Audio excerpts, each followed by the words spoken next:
Ever feel like you can't make one more decision today, even if your life depended on it? Well, there is a reason for that. Welcome back, friends. This is your place for cutting edge tools, exercises, best practices, and modern leadership strategies. Because when the world is changing, it's time to bring our leadership styles along for the ride. Whether you're a company leader, a corporate visionary, an entrepreneur, this show gives you new insights into the neuroscience and the language of leadership, plus practical steps and tips to lead your teams in a powerful way. It'll also help you keep your people happy and engaged, all while achieving your biggest goals. I'm your host, Jen Thornton. I'm a talent strategist, a brain-based executive coach, speaker, and the founder of 304 Coaching. Now let's fix leadership. Are you struggling to make decisions by the end of the day? Does decision making seem to get more difficult as the week goes on? Well, there's a specific reason why that happens, and it's called decision fatigue. The average adult, believe it or not, makes 35,000 decisions a day, and it exhausts me thinking about that number. It's no wonder why I can't ever figure out what I want for dinner every night. Now, decision fatigue is defined as the deteriorating quality of decisions made by an individual after a long session of decision making. This phenomenon is particularly common for high level executives who often face a constant barrage of decisions. They're, ranging from minor choices to major strategic moves. And just like physical fatigue, decision fatigue can lead to suboptimal choices and a decrease in overall productivity and effectiveness. And never forget, not making a decision is making a decision. And when we're fatigued from making decisions, oftentimes we just stop making them. And when we don't make decisions, it has an impact on our business. So let's figure this all out together. Why does it happen? Well, there's a ton of reasons why, and they're all compounded by the massive level of information coming at us. And that causes cognitive overload. Our brains have a limited capability for decision making. It's like a muscle that tires after extensive use. Our decision making muscles deplete with each decision, leading to fatigue. And in today's world, it kind of feels like we have endless choices. And an executive often has to choose from a plethora of options. Having too many choices can really be overwhelming. It leads to stress and a decrease in decision making ability. Our decisions also can weigh on our emotions. Decisions in high stake business environments often involve a significant amount of emotional investment, which can be mentally exhausting and again, adding to that fatigue. And what about that constant juggle of everything coming at us at once? We spend way too many days of our lives in back to back meetings. The need to constantly switch between different types of decisions, from operational to strategic, all of that can strain your cognitive resources. And one of the most common reasons for decision fatigue, and one of the ones that I spend so much time in my one on one coaching sessions talking about, is that feeling like we have to be involved in all the decisions. As leaders, we feel that we have to be involved. We have to understand every decision our team is making and thinking about their decisions, being in their decisions, all of that contributes to your own fatigue. So let others make their own decisions. They will feel empowered and it will protect your decision making bank. All right. Now that we're all exhausted from thinking about decision fatigue, let's talk about ways to protect our precious decision making energy. All right. So let's prioritize our decisions. That's the first thing we're going to do. Not all decisions are of equal importance.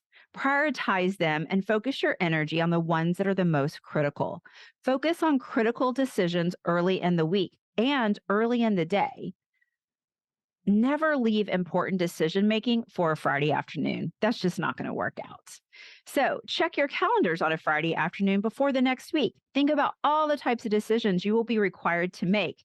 And do you have the most critical meetings scheduled when you'll be your sharpest? If not, start moving some stuff around. Another way you can help yourself is limit your choices. Whenever possible, limit the number of options to a manageable few. This can make decision making quicker and it can make it you can be more confident in your decisions. Ask your team to bring you their top 3 options. Ask them to always have their first recommendation ready. If you agree with their recommendation, you may not even have to hear the other options. And again, that's saving you from spending your decision making energy in places it's not even needed. And as always, it comes down to delegation. And delegation is a key to making your own decision fatigue manageable. Empower your team to make decisions on matters that don't really require direct input, therefore, preserving your decision making energy for more critical issues. You also want to make sure you've established those routines. Routines can minimize the number of decisions you need to make around just the everyday task. For example, having a fixed schedule for meetings or regular check ins, all that frees up mental space. And never forget to take those breaks. And I know that's hard in those back to back meeting days, but take regular breaks. They're essential for replenishing our mental energy. Short periods of rest, meditation, or even a walk can significantly improve our decision making capabilities. Let's take a quick break from the conversation. Do you have new leaders on your team and you can see their potential, you can see their runway, but you cannot figure out how to get them across the finish line? Reach out to 304 Coaching and learn more about our brain based, competency focused executive coaching. You can also create a decision making framework for you and your team. Create that framework for reoccurring decisions that can really streamline the process and reduce cognitive load on you and everyone else in the team. And we know that our physical health matters. Physical health has a direct impact on our mental stamina. Regular exercise, a healthy diet, adequate sleep, they're all critical for maintaining decision making abilities. And while you're thinking about being healthy, don't forget to practice mindfulness. Mindfulness techniques can enhance focus, it can reduce the stress associated with decision making. And this one can seem hard in today's world. You want to seek input, but don't rely on consensus. While it's valuable to get input from others, relying too much on consensus can lead to decision paralysis.